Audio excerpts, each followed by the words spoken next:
Hello, beautiful people. My name is Kira, aka Words by Kira, and in this video, I'm going to be explaining to you guys why I started my YouTube channel, what motivates me, and just a little more background information about me in case you don't know that much and you're new to the channel. I make videos about self-love and empowerment, and I also do videos interviewing others to learn more to hopefully lead to a better life. If you like content like that, then definitely hit that bottom right subscribe button. You! Hit that bottom right subscribe button and join the family because I would love to have you. Okay, so let's get into it. Okay guys, I've been missing you all so much. You know, a lot has been going on. It's only month 2 into 2021 and I feel like already a lot has been happening. As you guys know, I went away with some of my friends after getting COVID tests to go to Arizona at the end of January. If you haven't seen that vlog, you definitely want to check it out. So now I'm just getting back into the flow of things, wanting to bring a lot of great content to you all. And I decided, why not do a quick video just kind of explaining why I even decided to start my channel and just a little bit more about me. I started my YouTube channel in May 2020, literally in the midst of the pandemic. Wow. I was working from home full time for the first time. Thank you God that I was able to work and I just had more free time. You know, my commute to work had been an hour one way. So now all of a sudden I had 2 hours a day back into my schedule, which I'm so grateful for. And I had a lot more time to myself, time where I used to be going out with friends or doing things with the clubs that I'm in person, commuting, driving. So I just had more time and I really thought to myself, all right, with this more time, what do I want to do with it? One of my really close friends, I always talk about them on the channel, Corinne and Laquita. Corinne suggested, why not do this morning routine with each other, this circle to promote, like, you know, self-care, and we could do all sorts of things. So it started off with us doing a daily stretch to try to lead to splits. Wow, yeah, I tried to learn how to do a split at 29. Now I'm 30 and I mean, child, I was nowhere near the ground. She was nowhere near the ground. I wasn't near the ground. But what I learned was that I can get more flexible. I kind of used to think like, oh, you're just born with a certain amount of flexibility and that's all you got. But I learned that if you do stretch every day or on a regular basis, you do get more flexible. Sadly, I haven't really stretched in those ways in a while, so I'm probably back to the basics, but it's okay because you can always improve over time. But anyway, through the circle, we were journaling and talking about what we want out of life, and it was really, really wonderful. And I decided that I wanted to be more creative and I wanted to do something fun, like a fun hobby for me.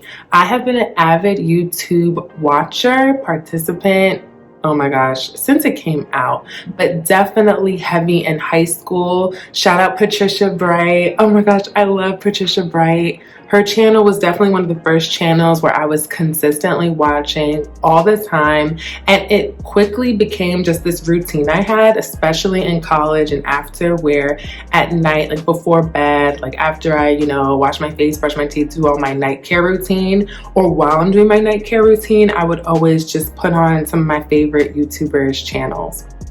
And so I realized like I had all of this experience, as I'm sure you guys do too, of watching YouTube, knowing what type of content I like, what makes me feel good, what channels actually educate me and encourage me and things like that. And I thought to myself, some of my friends actually had told me maybe a year or two before that I should start a YouTube channel, and I'm like, I don't know, like, is that my thing? I don't know. And they were like, oh my gosh, yeah, you should do it. You have the personality and you care about certain things, you care about people. And I was like, you know what, maybe. So fast forward now to the pandemic, I remember my friends telling me, shout out Corey, Amanda, Allie, because they really kind of kept telling me that I should try it out. And I'm like, what the heck? What do I have to lose? And I knew I wanted my content to be about something I'm passionate about. That way, whether I had 0 views or millions of views, it didn't matter because I was actually talking about things that I care about. And I decided that I wanted to talk about self-love and human connection, learning from each other, talking about emotions, talking about feelings, different lifestyles, different tips on how to increase your self-love and how to find your purpose, how to have more financial abundance, how to deal with conflict resolution. You know, those were the topics that were really, really important to me. And art, of course. I'm a writer. I'm currently writing a book. I think that this channel, it's so crazy how you can watch something, absorb it, love it, identify it, and it's just a hobby and something that you really enjoy. And then a few people or just a few different signs kind of tell you, like, why don't you do this for yourself? Why don't you make a channel? Why don't you pursue something that, you know, maybe you've been consuming a lot? Why don't you put on the creator hat and see what that's like? And it's just been so much fun making videos for you guys.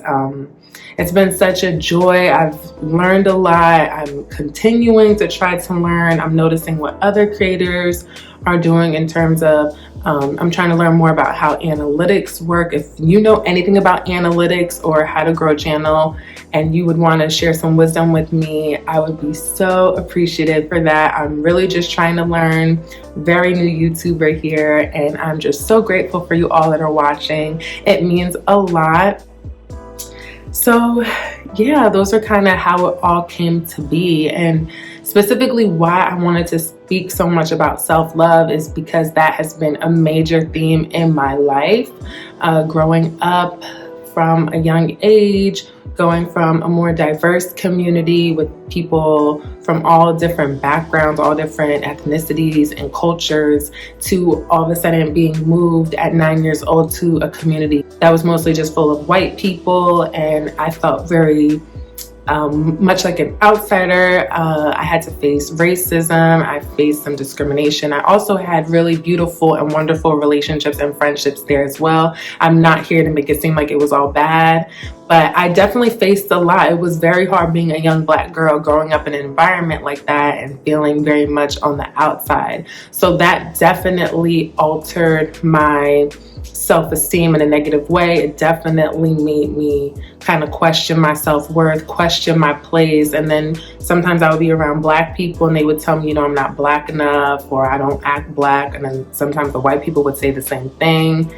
I'm gonna definitely do a story time, some story times about that more in depth, but through that and then just really not good romantic relationship choices, being in some toxic romantic relationships, it just kind of kept fueling this belief of I'm not good enough, I'm not worthy, and it just kind of spiraled out of control. And even though I was presenting this mask, shout out Topi, she knows exactly the conversation I'm talking about, it kind of made me put on this mask of, oh, everything is fine, people pleasing, I'm happy, because I was so afraid to kind of just face my negative feelings and emotions. And it was really just me kind of like burying those sad feelings deep inside and just trying to act like everything was all right. So you couldn't even really tell something was wrong with me unless you kept asking me and asking me and asking me, and then finally maybe I would let it out. So thank God I have evolved from that. We as a society have evolved, and now we talk about our feelings a lot more. And I definitely want this to be a place on YouTube, my own little square space, that we do things like that and we heal and we connect and we just keep it real, you know? So yeah, that's kind of my whole little story and spiel about why I wanted to get into YouTube. And I'm so grateful. I think it was an excellent decision, and it kind of it's funny how things come together, because it's like, yeah, you always love YouTube. I've always been into film. I got into doing different productions and helping people with independent content. So it kind of made sense for me to finally turn the camera around and finally have an opportunity where I'm in front of the camera. I didn't think that I would be someone to do that, but now with every year I'm getting older and bolder and wiser, and it just feels right. So yeah, thank you guys so much for watching and hearing my explanation about why I wanted to get into YouTube. So yeah, thank you so much for watching. Bye.